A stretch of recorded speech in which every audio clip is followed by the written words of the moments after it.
The narrator's life, tall tales, wild trails, and other truish adventures. An utterly true memoir, except for the bits that aren't. Dear reader, please allow me to open with my opening message. By picking up this utterly ridiculous, yet weirdly insightful fictional memoir, you've done more than just fuel my caffeine habit and ego. You've helped keep this entire project, and the channel behind it, well and truly alive. In all seriousness, thank you. This strange and satirical little book exists thanks to an extraordinary community of legends like you. Whether you're here for the laughs, the oddly specific animal facts, or the moustache, which, yes, is real, even in cartoons, your support means the world to me. Truly. But there's something deeper too. Beneath the absurdity, the eccentric tales, and the heroic hedgehogs, lies a mission. To spark conversations, real ones, about real things. From economic chaos to social inequality, from silent struggles to shouted injustices. We try to explore them all. With humour, yes, but also with heart. So from me, the narrator, naturally, and from the entire glorious family of followers who have helped build this curious little empire of comedy and conscience, thank you. Now, for what you came for. Chapter 1. Born Under Thunder. The Birth of a Legend. I was born on a Tuesday, during a thunderstorm so dramatic it made Wagner look like elevator music. The skies cracked open, the rain danced sideways, and according to local folklore, even the hedgehogs in Oxford paused their scurrying to listen. One allegedly stood on his hind legs and clapped. The midwife declared me alarmingly articulate, and then fainted, which I later learned is not standard postnatal protocol.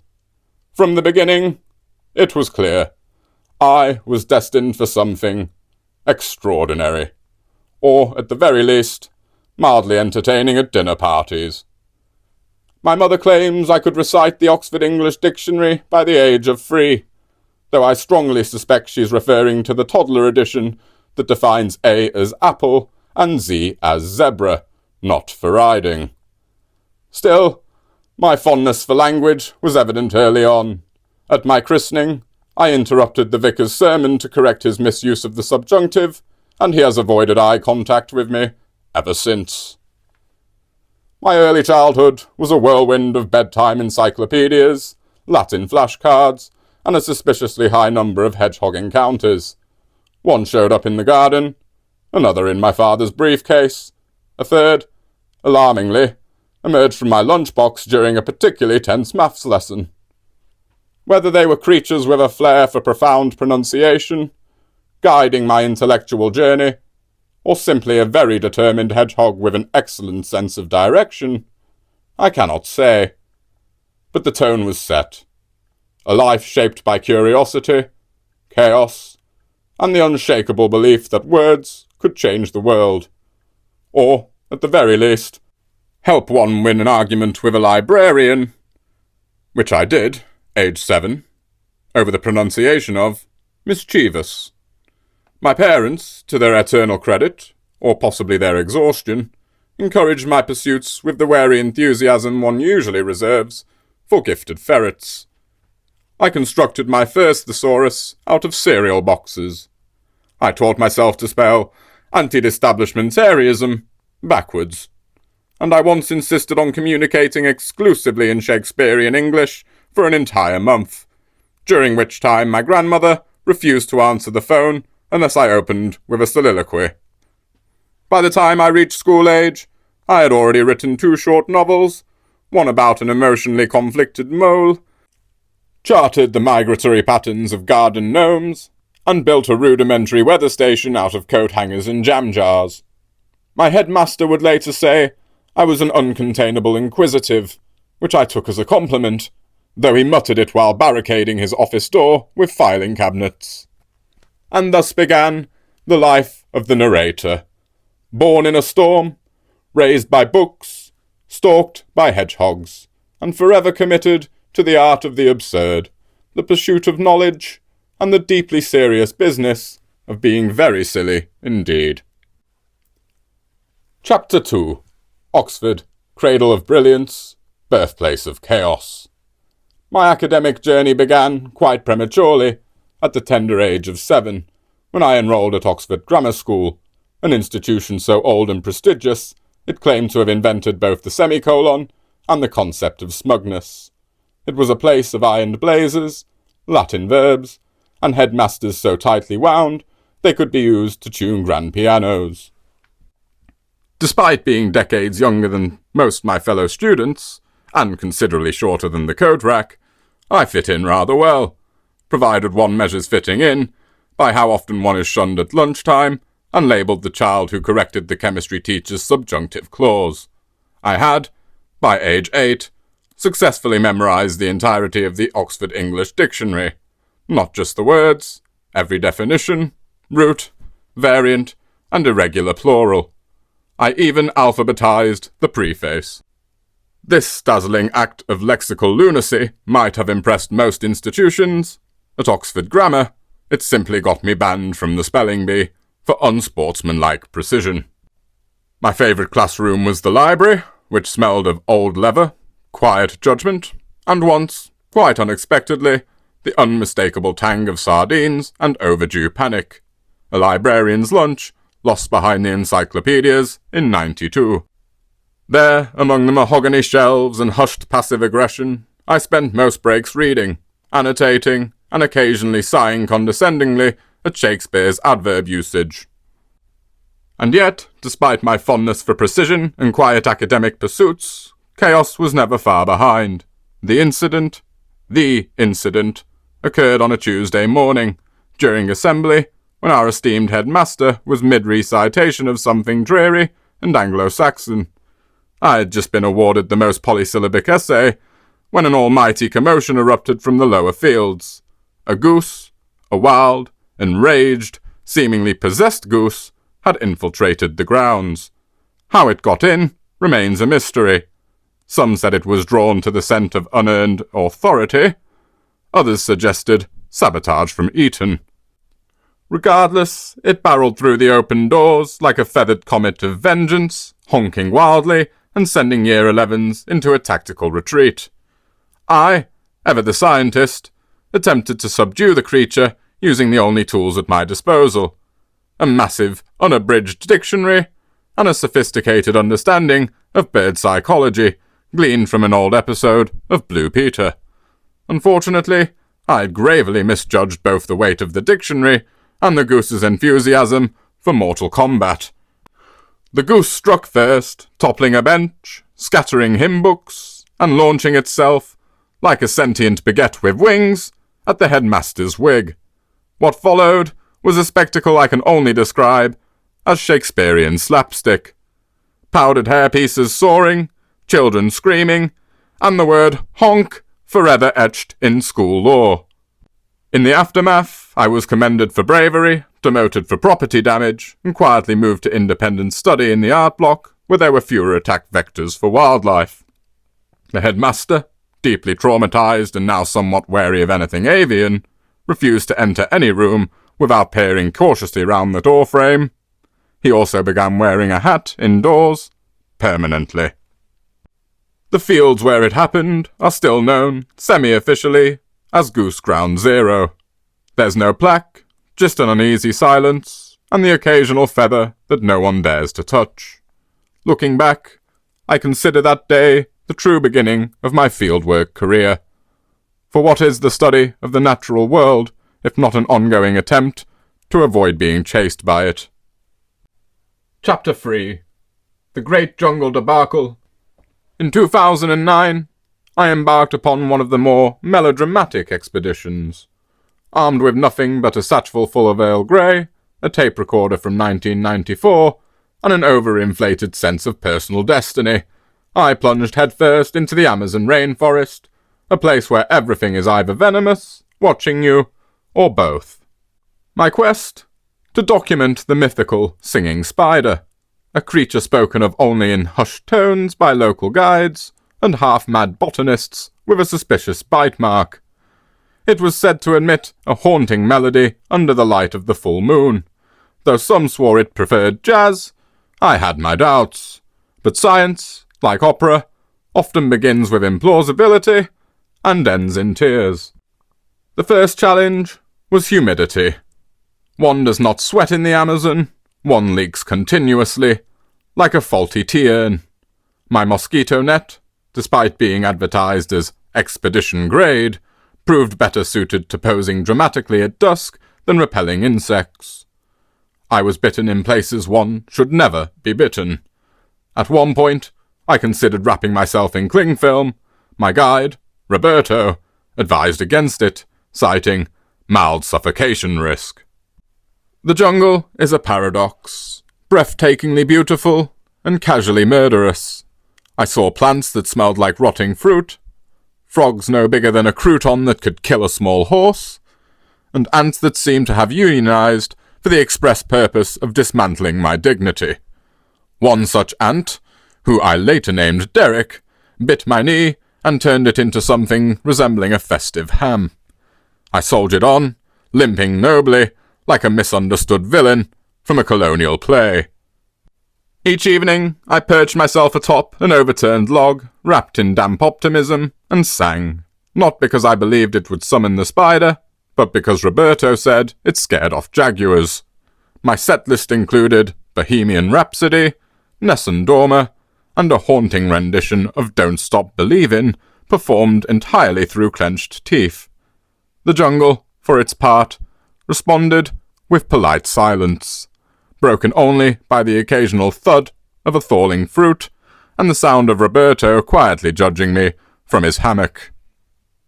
I did, however, discover a new species of mushroom which glowed when faintly insulted. I named it Fungus sarcasticus and made a mental note to pitch it to the Royal Horticultural Society. I also encountered a capybara who refused to move from my tent entrance for 4 hours, possibly because I was sitting on his friend. Ultimately, the singing spider eluded me. Perhaps it was shy, perhaps it had moved to a less judgmental ecosystem, or perhaps, and this is my working theory, it simply preferred a different genre. But I returned home with something more valuable than data, an enduring hatred of jungle puddles, a newfound respect for anything with more than 4 legs, and the unshakable belief that one should never attempt falsetto in front of a cynical macaw. Still, I remain hopeful. Somewhere out there, a spider is singing, and next time, I'll bring a violin. Chapter 4.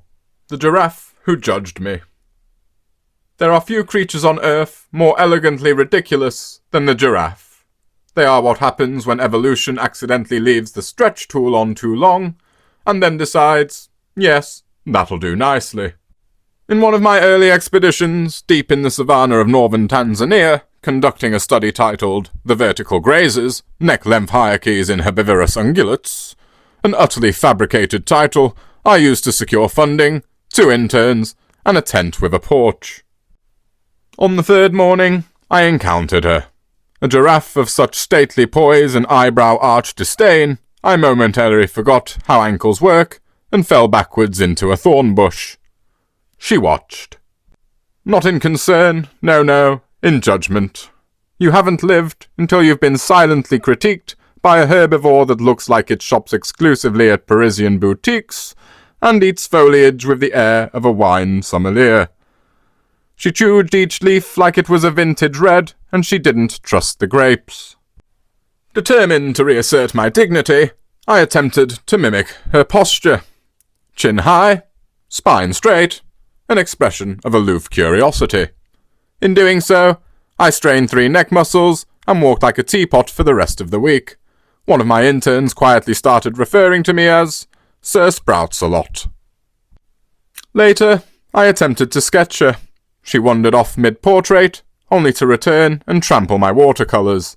I believe this was less clumsiness and more performance art. A subtle way of saying, your work lacks soul. Over the following days, I encountered her repeatedly. Once she stared into my tent while I was brushing my teeth, as if questioning my life choices. Another time, she licked the lens of my camera mid-shot, leaving behind a smear of disdain and half-chewed acacia. There was something about her, a knowing, condescending calm, as if she had long since abandoned hope in humanity's intellectual evolution, but had decided to observe us anyway, for sport. I later learned that locals had named her Margaret. Of course they had. Only a giraffe named Margaret could wield that level of judgment while defecating from a 6-foot height. Field note: the giraffe is the only animal that can make you feel underdressed, unintelligent, and socially inferior, all while chewing leaves and farting softly into the wind. Chapter 5. The Deep Sea Incident. In 2012, I descended nearly 10,000 meters into the Mariana Trench aboard my self-funded, questionably certified submersible, the Damp Wombat. So named because, like its marsupial namesake, it was endearingly round, functionally stubborn, and prone to dribbling under pressure. She was my proudest engineering achievement, a blend of cutting-edge sonar technology, hand-stitch upholstery, and an onboard kettle that screamed violently every time we passed 6,000 meters. My goal? Simple. To explore the uncharted depths of the ocean, document species never seen by human eyes, collect sediment samples, and, above all, return without becoming a fun fact in someone else's TED Talk. Things started swimmingly. At 2,000 meters, we passed a curious school of lanternfish who blinked in Morse code, which I later translated as, "turn back." At 4,500 meters, I made polite conversation with a deeply offended anglefish who objected to the reflection of my nose in the glass. I offered it a biscuit. It declined. By 6,000 meters, I had lost radio contact. My tea had gone cold, and the Damp Wombat was beginning to emit the kind of creaks normally associated with haunted ships or middle-aged knees. The viewing port fogged ominously, not from pressure, but from the breath of a particularly assertive squid, who pressed its face to the glass like a toddler at an aquarium. It stared. I stared back. It winked. I do not like being winked at by invertebrates. Moments later, I reached the trench floor. I encountered a procession of bioluminescent organisms that moved in a perfectly coordinated circle around the vessel. It was either a territorial display or a passive-aggressive protest against my Barry Manilow playlist. I'm told deep-sea creatures are particularly sensitive to key changes. I attempted to release the sediment collection arm, which promptly jammed and emitted a noise I can only describe as mechanical panic. I banged it with a spoon. Nothing happened. The conga line continued. In an attempt to distract myself, I jotted down lines for a potential children's book called Trevor the Depressed Blobfish. I had barely written 3 lines when the Damp Wombat made a sound not unlike a polite burp and began tilting slightly to the left. For 44 tension-filled minutes, I debated whether I was sinking, tilting, or simply experiencing an existential crisis down at 10,000 meters. Eventually, and with the help of a backup winch system, a prayer to Poseidon, and a heartfelt apology to my insurance provider, I resurfaced, wrinkled, wide-eyed, and deeply suspicious of anything with more than 8 limbs. I returned to land with 12 jars of sediment, a blurry photo of something that may have been a shoelace, or a sea cucumber, and a renewed appreciation for breathable air and horizontal living. To this day, I remain the only person to have made it to the bottom of the Mariana Trench with a teapot, a ukulele, and a creature dossier featuring the phrase, possibly venomous, definitely judgmental. Chapter 6. Saharan Sandstorms and the Secret Society of Camels. It began, as many of my misadventures do, with a misplaced sense of confidence and an ill-fitting hat, a pitch helmet purchased from a French antiques dealer who assured me it once belonged to a very sweaty explorer of moderate importance. I had ventured into the Sahara in pursuit of a particular rumour, that certain camels, far from being mere beasts of burden, gathered at dusk for what local guides coyly referred to as strategic sand-based discussions. Naturally, I assumed this was a euphemism for wind patterns, mating rituals, or perhaps a covert spice trading syndicate. It was not.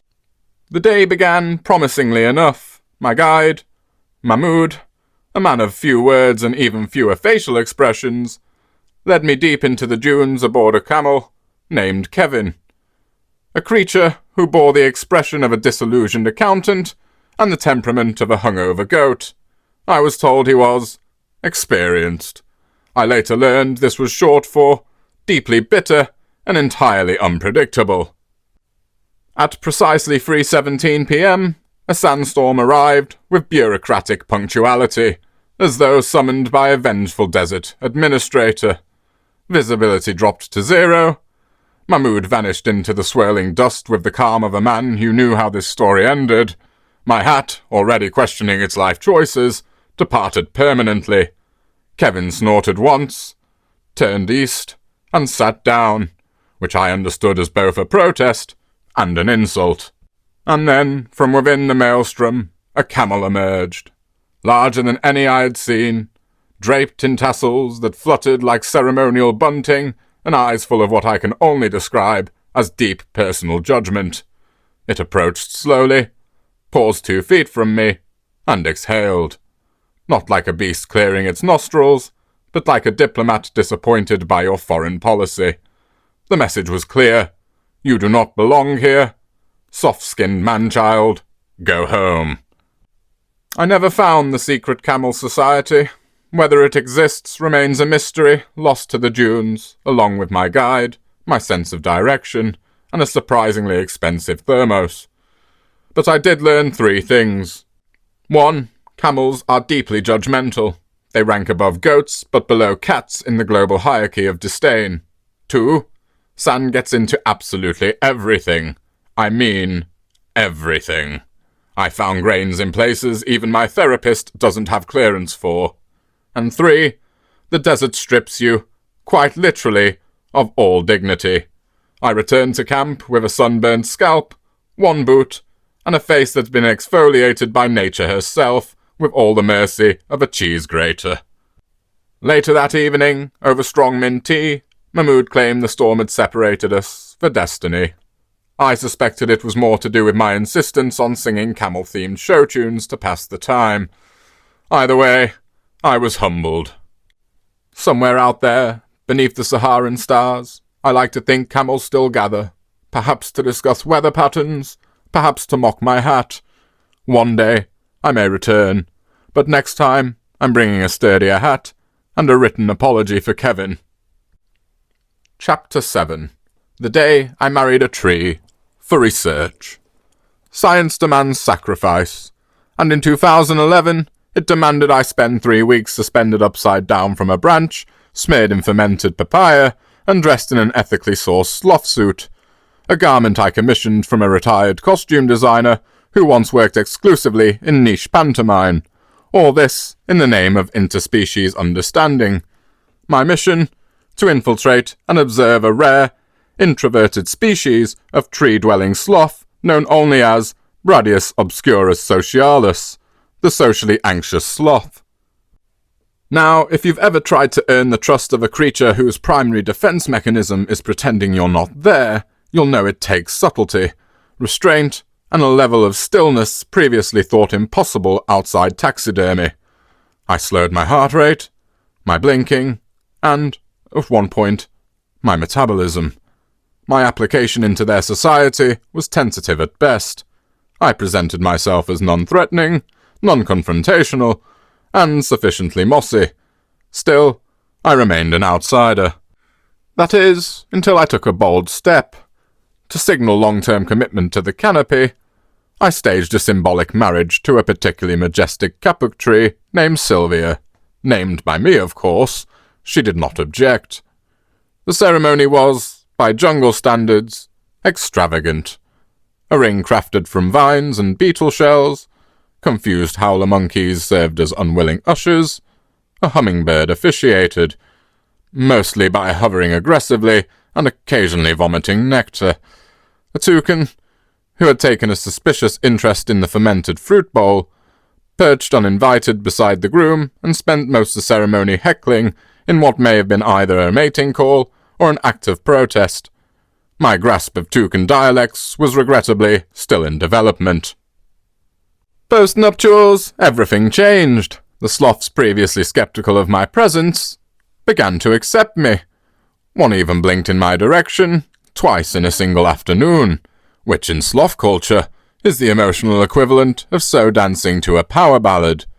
I was invited to their grooming rituals, which mostly involve leaf-based exfoliation and passive judgment, and allowed to observe their highly competitive, staring at the same spot for hours championship. I placed third. I spent my days in tranquil observation, scribbling notes, sipping rainwater from curled leaves, and occasionally fending off the amorous advances of a particularly persistent ring-tailed lemur who mistook me for a mossy snack.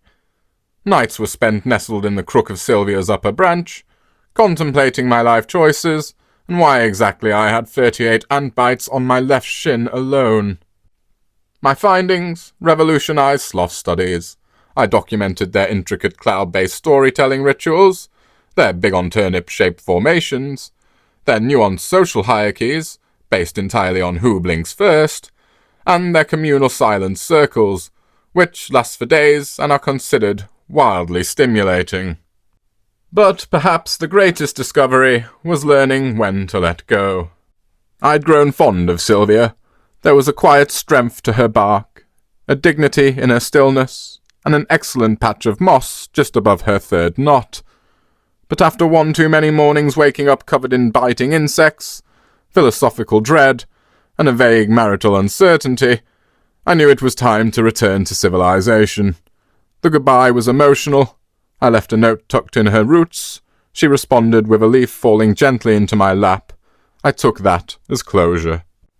To this day, I still reflect on that toucan, particularly his response to my vows, which he interrupted with a shriek that sounded suspiciously like laughter. I might have mounted a rebuttal, had my grasp of toucan dialects been what it is today. Alas, there was no misinterpreting his parting gesture as I took my leave. A direct hit, squarely on the hat. Chapter 8. A Penguin Named Barbara. Of all the creatures I've met, lions, crocodiles, and even a few Welsh people, none captured my heart quite like Barbara. A penguin with the swagger of a retired librarian, and the stare of someone who knows exactly where you misfiled that overdue book.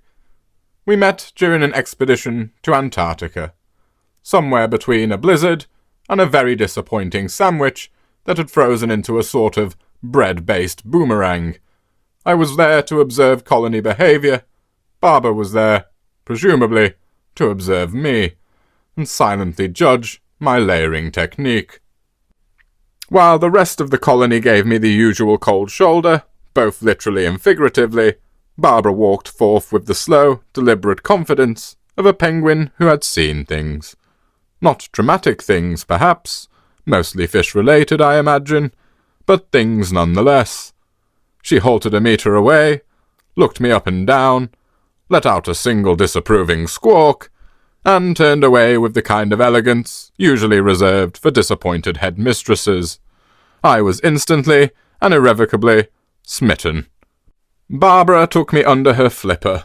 Metaphorically speaking, she taught me many things: the art of waddling with conviction, hips forward, chin up, accept no nonsense, the subtle dominance of owning your own ice patch, and the usefulness of a well-deployed glare when someone tries to cut in front of you at the fish pile.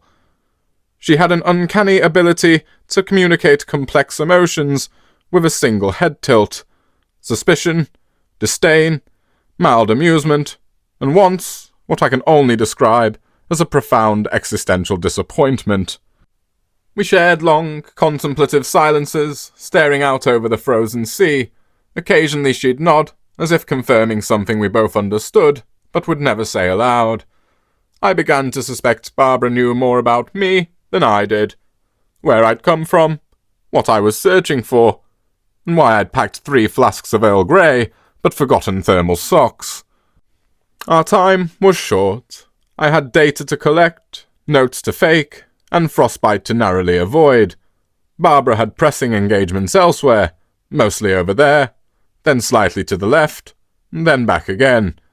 But before I left, she strutted over with great solemnity, plucked a single grey feather from her side, and dropped it at my feet. I still keep it tucked away in my expedition journal, nestled between an unfinished sketch of an ice shelf and a very confused drawing of what may or may not be a puffin in disguise.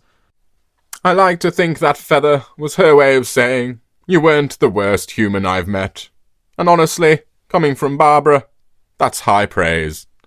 We parted ways, as all great polar friendships do, in silence, with grace, and a shared understanding that seal avoidance is the foundation of any lasting relationship. To this day, I occasionally feel her presence whenever I straighten my posture, stare someone down for queue jumping, or eat an entire herring without explanation. Barbara lives on, in memory, in feather, and in the unspoken bond between one slightly unprepared human and one magnificent bird who expected better. Chapter 9. Urban Jungle, Peckham, and the Pigeons of War. Nature isn't just found in rainforests or icy tundras.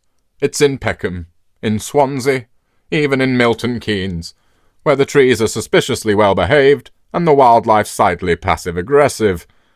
Urban ecosystems are just as complex, and often far more entertaining, than their exotic counterparts.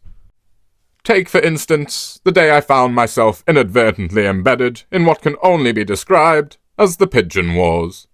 A gritty turf battle between 2 rival pigeon factions vying for control of a prime lamppost near a Greggs in East Croydon. It began subtly. A low coo here, a menacing fluff of the neck feathers there, but soon the situation escalated. One group, who I came to refer as the Peckham Peckers, had claimed the upper perch, sleek, streetwise, with a slight, indecent glint that suggested they'd seen things. The opposing side, the Clapham Coo, were no less formidable, stockier, greyer, and with an aggressive wing shuffle that screamed, "I'm walking here." Armed with nothing but a bag of stale breadcrumbs and my field journal, I did what any seasoned observer would do. I sat on a bench and began narrating the standoff like it was the finals of an avian version of West Side Story. There were flurries, flaps, and one bold aerial maneuver that may have been an accidental somersault. Eventually, using carefully distributed crumbs and a surprisingly effective pigeon version of shuttle diplomacy, mostly finger-pointing and stern eyebrow work, I managed to broker a ceasefire. The Peckham Peckers grudgingly took the post, while the Clapham Coo relocated to a nearby bin, where they found solace in a half-eaten sausage roll. Peace, though, is fleeting. 2 days later, the council installed an anti-pigeon spike strip on the lamppost, and both gangs were last seen loitering near the Costa, plotting revenge and quietly judging commuters. Urban nature. It's brutal, it's beautiful, and it always smells faintly of chips. Chapter 10.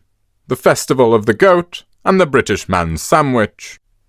It was during a recent summer in Albania, in the shadow of the accursed mountains, which, despite the name, are really quite charming, that I stumbled upon a local festival honouring the village's most revered creature, a goat named Kevin.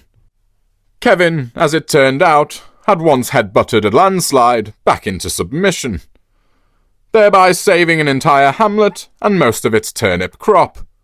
For this heroic act, he was annually paraded through the town square, decorated in flowers, and fed the region's finest selection of mosses and unguarded pastry. Naturally, I was invited to observe the event, having previously lectured in Tehran on the socio-economic impacts of domesticated mammals with delusions of grandeur.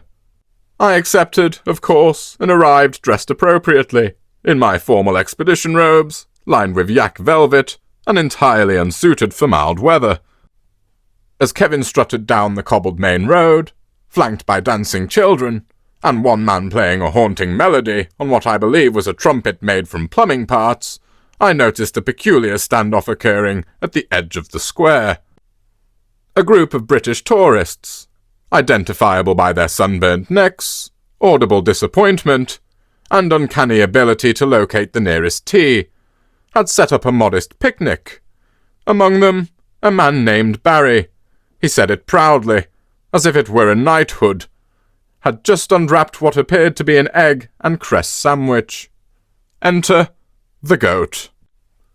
Kevin paused mid-strut, his eyes, dark and unfathomable, locked onto Barry's sandwich with the intensity of 1,000 culinary betrayals. He broke from the parade with slow, deliberate steps, like a furry assassin at a buffet. Barry, unaware of the unfolding power dynamic, raised the sandwich to his mouth. Kevin accelerated. What followed was a slow-motion struggle between ancient instinct and packaged lunch. Barry attempted a polite retreat, muttering, "Sorry, mate," with the weary resignation of a man resigned to defeat, while Kevin closed the gap like a tourist spotting free Wi-Fi. There was a brief scuffle, a minor headbutt, and the sandwich was lost, tragically consumed in one smug chomp. The village cheered. Barry looked betrayed by all of Europe. I later interviewed both parties. Barry insisted, "I didn't even want egg and cress. It was Carol's idea." Kevin, for his part, merely stared into the distance, his beard fluttering in the breeze, having tasted glory once again.